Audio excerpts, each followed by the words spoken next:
सुप्रभात साथियों, मैं कुंदन कुमार स्वागत करता हूँ डीसी यानी डेली करंट अफेयर्स एनालिसिस के शानदार सेशन में। दोस्तों आज के सेशन में आप 21 अप्रैल से लेकर 25 अप्रैल के बीच तक उन तमाम प्रश्नों का संग्रह देखेंगे जो आगामी आपकी किसी भी परीक्षा के दृष्टिकोण से रामबाण साबित होगा। तो चलिए शुरू करते हैं, आगाज करते हैं आज की शानदार सेशन का एक शानदार हाइलाइट्स के साथ।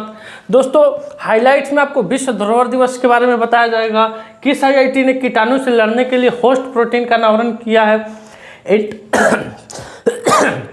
इंटरपोल की गवर्नेंस समिति की अध्यक्षता किस देश ने की है, टी शील्ड साइबर सुरक्षा लैब का उद्घाटन कहाँ हुआ और यूनेस्को के मेमोरी ऑफ द रजिस्टर में किस भारतीय ग्रंथ को शामिल किया गया।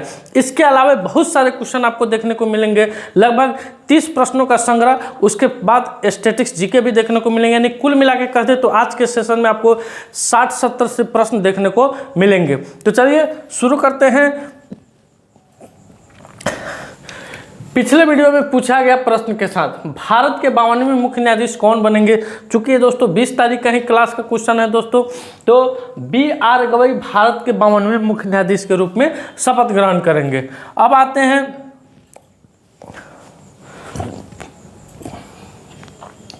पहला क्वेश्चन कह रहा है कि हाल ही में विश्व धरोहर दिवस कब मनाया गया है। हाल ही में विश्व धरोहर दिवस कब मनाया गया है, यानी world UNESCO day, world heritage day, इसको हम लोग कब सेलिब्रेट किए हैं दोस्तों। तो वर्ल्ड हेरिटेज डे हम लोग दोस्तों 18 अप्रैल को कब किए हैं, 18 अप्रैल को हम लोग वर्ल्ड हेरिटेज डे के रूप में इसको सेलिब्रेट किए हैं। एक मिनट। विश्व धरोहर दिवस की अवधारणा 1982 में अंतर्राष्ट्रीय स्मारक एवं स्थल परिषद द्वारा प्रस्तावित की गई थी और 1983 में यूनेस्को द्वारा आधिकारिक रूप से अनुमोदित की गई थी। 18 अप्रैल की तारीख 1982 में विश्व सांस्कृतिक एवं प्राकृतिक विरासत के संरक्षण से संबंधित कन्वेंशन को अपनाने की याद में हर एक साल हम लोग 18 अप्रैल को विश्व धरोहर दिवस के रूप में सेलिब्रेट करते हैं। हर एक साल किसी न किसी थीम के साथ इसको मनाया जाता है। इस बार की जो थीम थी, वस्तु थीम थी, आपदाओं और संघर्षों के से खतरे में पड़ी विरासत। क्या थी? आपदाओं और संघर्षों के से खतरे में पड़ी विरासत। दोस्तों भारत में अगर कुल हेरिटेज की बात की जाए, विश्व धरोहर स्थलों की सूची की बात की जाए तो 43 है। भारत में विश्व धरोहरों की सूची, विश्व धरोहरों की अगर सूची की बात कर ले हम लोग, सूची की, तो ये 43 है। कितनी है? 43 है और आने वाले संभावित में ये 62 हो सकती है दोस्तों। अब आइए कुछ और देखते हैं। आप दिवस, अंतर्राष्ट्रीय युवा दिवस क्या है दोस्तों? अंतर्राष्ट्रीय युवा दिवस हम लोग ये 12 अगस्त को मनाते हैं। अंतर्राष्ट्रीय युवा दिवस 12 अगस्त को मनाते हैं। विश्व आदिवासी दिवस की बात करें तो 9 अगस्त को मनाते हैं। विश्व आदिवासी दिवस 9 अगस्त को मनाते हैं। राष्ट्रीय भाला फेंक दिवस यानी world national javelin throw day 7 अगस्त को मनाते हैं। कब मनाते हैं दोस्तों? 7 अगस्त को मनाया जाता है। राष्ट्रीय पर्वतारोहण दिवस क्या है? राष्ट्रीय पर्वतारोहण दिवस ये हम लोग 1 अगस्त को मनाते हैं। कब मनाते हैं? 1 अगस्त को राष्ट्रीय पर्वतारोहण दिवस के रूप में सेलिब्रेट करते हैं। विश्व अंगदान दिवस क्या है दोस्तों? आपके सामने है विश्व अंगदान दिवस 13 अगस्त को इसको हम लोग सेलिब्रेट करते हैं। अब आते हैं अगले क्वेश्चन की तरफ। अगला क्वेश्चन आपकी स्क्रीन पे आ रहा है दोस्तों।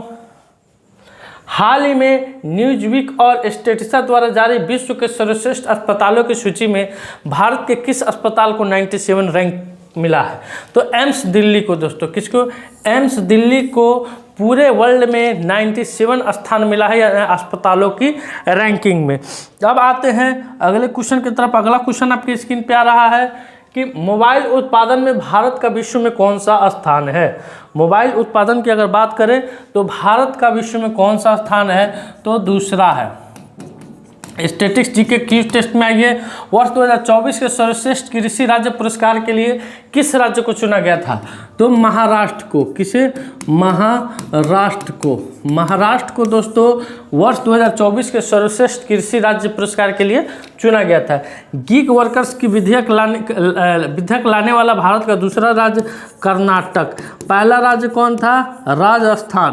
पहला की अगर बात कर लें हम लोग, पहला राज्य की बात कर लें तो राजस्थान था। अगला क्वेश्चन है, दक्षिण एशिया में म्यांमार के बाद बहुसंख्यक जनसंख्या में कहाँ गिरावट आई है? तो वो भारत में आई है दोस्तों। भारत में बहुसंख्यक यानी बहुसंख्यक क्या है? हिंदू है। हिंदू के जनसंख्या में लगातार गिरावट आ रही है दोस्तों। अगले क्वेश्चन की तरफ बढ़ते हैं। अगला क्वेश्चन आपके स्क्रीन पे है कि हाल ही में टी शील्ड साइबर सुरक्षा लैब का उद्घाटन कहाँ हुआ है? तो दोस्तों तेलंगाना सरकार ने मेडचल के पुलिस प्रशिक्षण कॉलेज में राज्य की पहली साइबर सुरक्षा हार्डवेयर लैब टी शील्ड की शुरुआत की है, जिससे उद्देश्य है डिजिटल पुलिसिंग को बढ़ावा देना। तो इस क्वेश्चन का उत्तर क्या हो जाएगा? तेलंगाना हो जाएगा, यानी ऑप्शन नंबर 2 हो जाएगा इस क्वेश्चन का राइट उत्तर।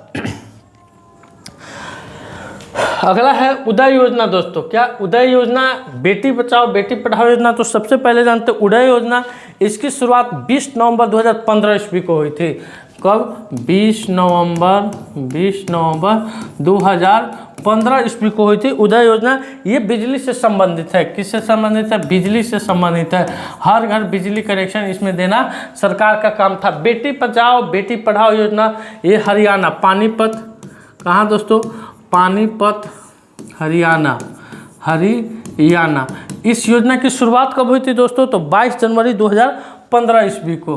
इस योजना की शुरुआत की बात कर ले तो 22 जनवरी 2015 ईस्वी को बेटी बचाओ बेटी पढ़ाओ योजना की शुरुआत हुई थी। स्टैंड अप इंडिया योजना क्या है दोस्तों? स्टैंड अप इंडिया योजना घोषणा इसकी 15 अगस्त 2015 को होती है।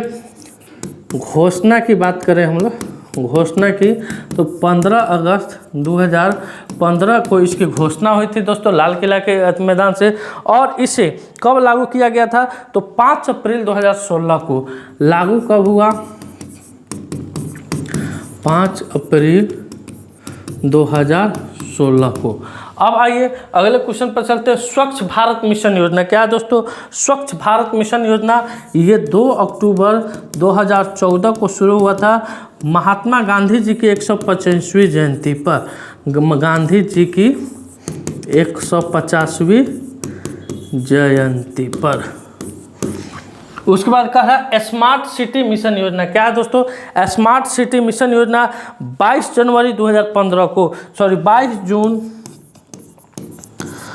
जून 2015 को। प्रधानमंत्री आवास योजना दोस्तों 20 नवंबर 2016। 20 नवंबर 2016। अब आइए अगले क्वेश्चन की तरफ बढ़ते हैं। अगला क्वेश्चन आपके स्क्रीन पे आ रहा है कि किस आईआईटी ने कीटाणु से लड़ने के लिए होस्ट प्रोटीन की खोज की है? तो आईआईटी बॉम्बे के शोधकर्ताओं द्वारा कीटाणु से लड़ने के लिए दोस्तों होस्ट प्रोटीन की खोज की गई है। अगले क्वेश्चन पर देखते हैं। अगला क्वेश्चन में क्या आ रहा है स्टैटिस्टिक्स में दोस्तों? अमाशय में भोजन का पाचन किस माध्यम से होता है? अमाशय में भोजन का पाचन दोस्तों अम्लीय माध्यम से होता है। किस माध्यम से होता है? अम्लीय माध्यम से होता है। अमाशय में भोजन का पाचन किस माध्यम से होता है? अम्लीय माध्यम से होता है। प्रतिवर्ती क्रिया का संचालन केंद्र है क्या दोस्तों? प्रतिवर्ती क्रिया का संचालन केंद्र क्या होता है? मेरुदंड। क्या होता है? मेरुदंड। प्रतिवर्ती क्रिया का संचालन केंद्र मेरुदंड होता है। चाय में उत्तेजित पदार्थ होता है तो चाय में थीन होता है। चाय में थीन। कॉफी में कैफीन और दूध में उपस्थित प्रोटीन क्या होता है? कैसीन। दूध में कैसीन।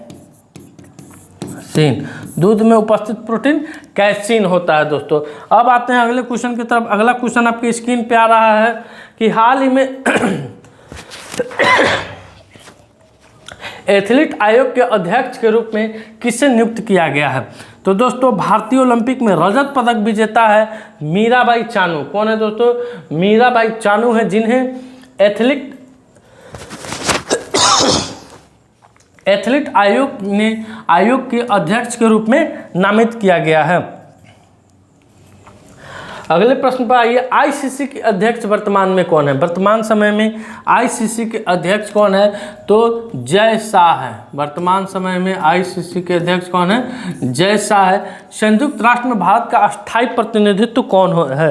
तो पर्वतनेनी हरीश दोस्तों। पर्वतनेनी हरीश, पर्वत नेनी हरीश है दोस्तों। भारतीय फिल्म एवं टेलीविजन संस्थान पुणे के निदेशक कौन है दोस्तों? तो धीरज सिंह है, धीरज सिंह है। उसके बाद अगर बात कर ले ईडी के निदेशक कौन है? तो राहुल नवीन है। ईडी के निदेशक कौन है अभी वर्तमान समय में? राहुल नवीन। अगले क्वेश्चन पर आइए। अगला क्वेश्चन कह रहा है आपकी स्क्रीन पे दोस्तों कि हाल ही में इंटरपोल गवर्नेंस समिति की अध्यक्षता किस देश ने की है? तो दोस्तों इंटरपोल गवर्नेंस समिति दोस्तों सबसे पहले जान लेते हैं कि इसका मुख्यालय कहाँ है। तो इसका मुख्यालय लियोन फ्रांस में है। इसकी मुख्यालय की अगर बात कर ले, मुख्यालय की बात कर ले तो लियोन फ्रांस में है। कहाँ? लियोन फ्रांस में है। स्थापना की अगर बात कर लेते हैं हम लोग, स्थापना की किसकी दोस्तों? इंटरपोल की स्थापना की अगर बात कर लेते हैं तो 1923 ईस्वी में। कब हुई थी? 1923 ईस्वी में इसकी स्थापना हुई थी लियोन फ्रांस में दोस्तों। इसकी अभी इंटरपोल की गवर्नेंस समिति की अध्यक्षता किस देश ने की है? तो यूएई ने की है। अब आते हैं अगले क्वेश्चन की तरफ। अगला क्वेश्चन आपके स्क्रीन पे आ रहा है, कोप शिखर सम्मेलन 2024 कहाँ हुआ था? कोप शिखर सम्मेलन 2024 कहाँ हुआ था दोस्तों? उज्बेकिस्तान में।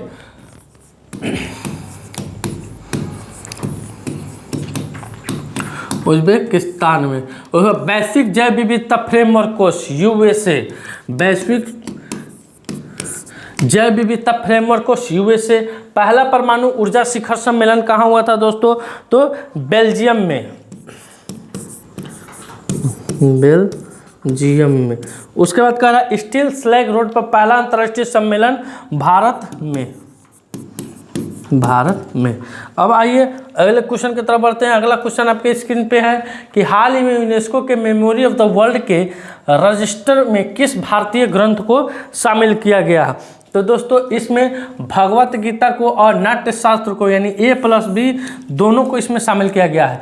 भारत की संस्कृति और दार्शनिक विरासत की ऐतिहासिक मान्यता में भगवत गीता और भरत मुनि के नाट्य शास्त्र को यूनेस्को के मेमोरी ऑफ द वर्ल्ड में रजिस्टर में अंकित किया गया है दोस्तों। इस रजिस्टर में अब कुल कितनी प्रविष्टियाँ हो गई है? तो 14 प्रविष्टियाँ हो गई है जो कि भारत की है। अब आइए अगले क्वेश्चन की तरफ। अगला क्वेश्चन आपके स्क्रीन पे आ रहा है, नागिनट्टी पक्षी अभयारण्य ये किस राज्य में है दोस्तों? बिहार में है, बिहार राज्य में है नागिनट्टी पक्षी अभयारण्य। नज नारायण पक्षी अभयारण्य क्या दोस्तों? नज नारायण पक्षी अभयारण्य तमिलनाडु में है, तमिलनाडु में है। उसके बाद कह रहा है तावा जलाशय क्या दोस्तों?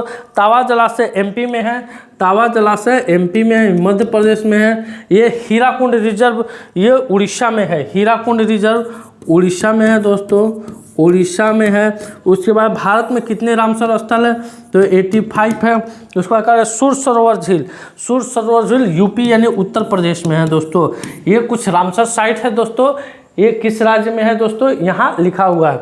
अब आइए अगले क्वेश्चन की तरफ बढ़ते हैं। अगला क्वेश्चन आपके स्क्रीन पे आ रहा है कि हाल ही में केंद्र सरकार ने किस राज्य में सूर्य देवभूमि चैलेंज का उद्घाटन किए हैं? तो दोस्तों भारतीय सेना और उत्तराखंड सरकार के सहयोग से आयोजित सूर्य देवभूमि चैलेंज एक उच्च ऊंचाई वाली ट्रायथलॉन है जिसका उद्देश्य उत्तराखंड के दूर दराज और सुरम्य क्षेत्रों में साहसिक खेलों, इको टूरिज्म और सामाजिक आर्थिक विकास को बढ़ावा देना है।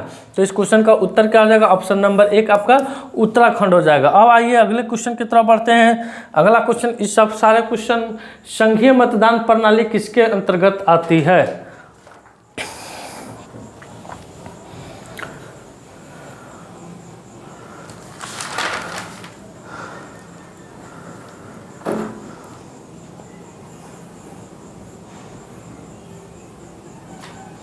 हाल ही में पृथ्वी दिवस कब मनाया जाता है? हाल ही में पृथ्वी दिवस कब मनाया जाता है? 22 अप्रैल, 23 अप्रैल, 24 अप्रैल, 25 अप्रैल।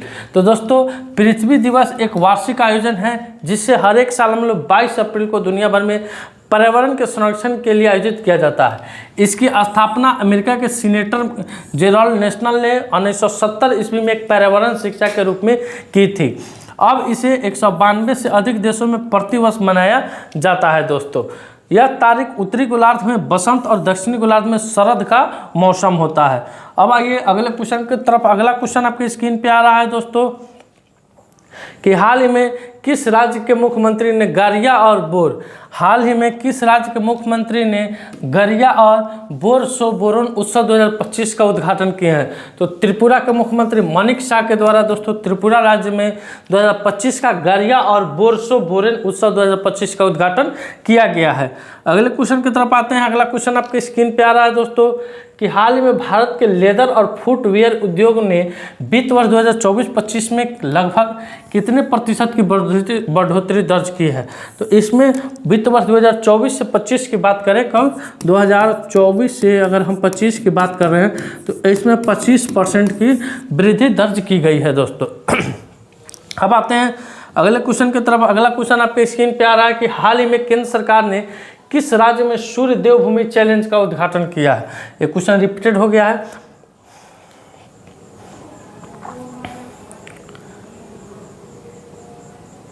हाल ही में किस राज्य सरकार ने पिंक ई रिक्शा योजना शुरू की है? तो दोस्तों महाराष्ट्र गवर्नमेंट के द्वारा महाराष्ट्र राज्य में पिंक ई रिक्शा योजना की शुरुआत की गई है दोस्तों। अगला क्वेश्चन आते हैं। अगला क्वेश्चन है दोस्तों कि हाल ही में विजडन क्रिकेटर्स अलमैकन के नवीनतम संस्करण में किसे विश्व के अग्रणी क्रिकेटर का ताज मिला है? तो इसमें स्मृति मंधाना और जसप्रीत बुमराह यानी उपयुक्त दोनों, इसका क्या हो जाएगा? करेक्ट उत्तर हो जाएगा दोस्तों। विजडन क्रिकेटर्स अलमैकन के नवीनतम संस्करण में भारत के जसप्रीत बुमराह और स्मृति मंधाना को विश्व के अग्रणी क्रिकेटरों का ताज पहनाया गया है। अलमैनक, जिसे प्रायः क्रिकेट की बाइबल कहा जाता है, इसका प्रकाशन सर्वप्रथम 1864 से प्रतिवर्ष होता है दोस्तों। अब आते हैं अगले क्वेश्चन की तरफ। अगला क्वेश्चन आपके स्क्रीन पे आ रहा है कि हाल ही में भारतीय वायुसेना की प्रसिद्ध सूर्य किरण एरोबैटिक टीम का रोमांचक एयर शो कहाँ आयोजित किया गया है? तो दोस्तों बिहार के पटना में। कहाँ दोस्तों? बिहार के पटना में 23 अप्रैल को बाबू वीर कुंवर सिंह के जन्म दिवस के अवसर पर भारतीय वायुसेना के द्वारा प्रसिद्ध सूर्य किरण एरोबैटिक टीम का रोमांचक एयर शो का आयोजन पटना के जेपी पथ पर किया गया है दोस्तों। बिहार की राजधानी पटना में पहली बार भारतीय वायुसेना के प्रसिद्ध सूर्य किरण एरोबैटिक टीम का रोमांचक एयर शो हुआ। यह शो 22 और 23 अप्रैल को जननायक गंगा पथ पर आयोजित किया गया, जो कि गंगा नदी के किनारे स्थित एक आकर्षक स्थल है। इस आयोजन का मकसद क्या था? देशभक्ति की भावना को बढ़ावा देना, वायुसेना की ताकत का प्रदर्शन करना और युवाओं को भारतीय वायुसेना में करियर के लिए प्रेरित करना। 1857 में क्रांतिकारी जननायक वीर कुंवर सिंह को उनके आकाशीय सलामी के माध्यम से श्रद्धांजलि दी गई है दोस्तों। आइए अगले क्वेश्चन पर आते हैं कि हाल ही में संपन्न ISF विश्व कप 2025 में कौन सा देश शीर्ष पर रहा है?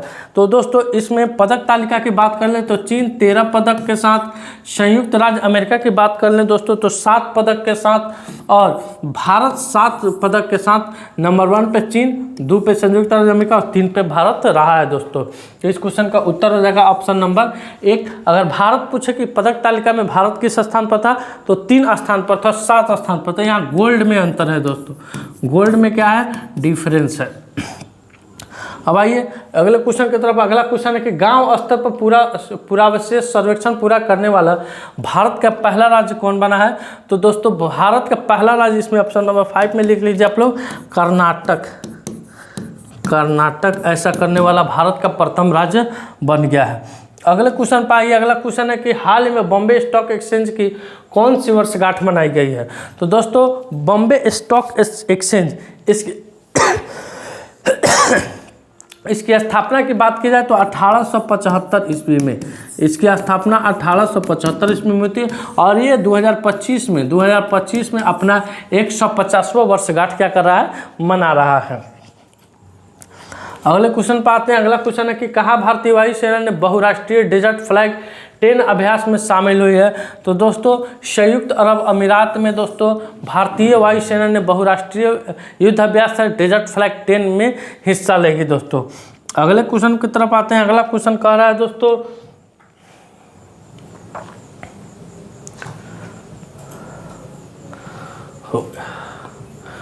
इसको आज का सवाल नोट कर लीजिएगा।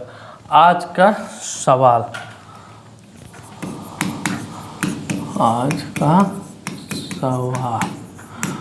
दोस्तों दोस्तों आज का सेशन मेरा यहीं समाप्त हुआ। वीडियो अच्छा लगे वीडियो को लाइक कीजिए, शेयर कीजिए, चैनल पर नए हैं तो चैनल को सब्सक्राइब कीजिए। मिलते हैं आपसे अगले वीडियो में, तब तक के लिए धन्यवाद। अपना ख्याल रखिएगा। भारत माता की जय।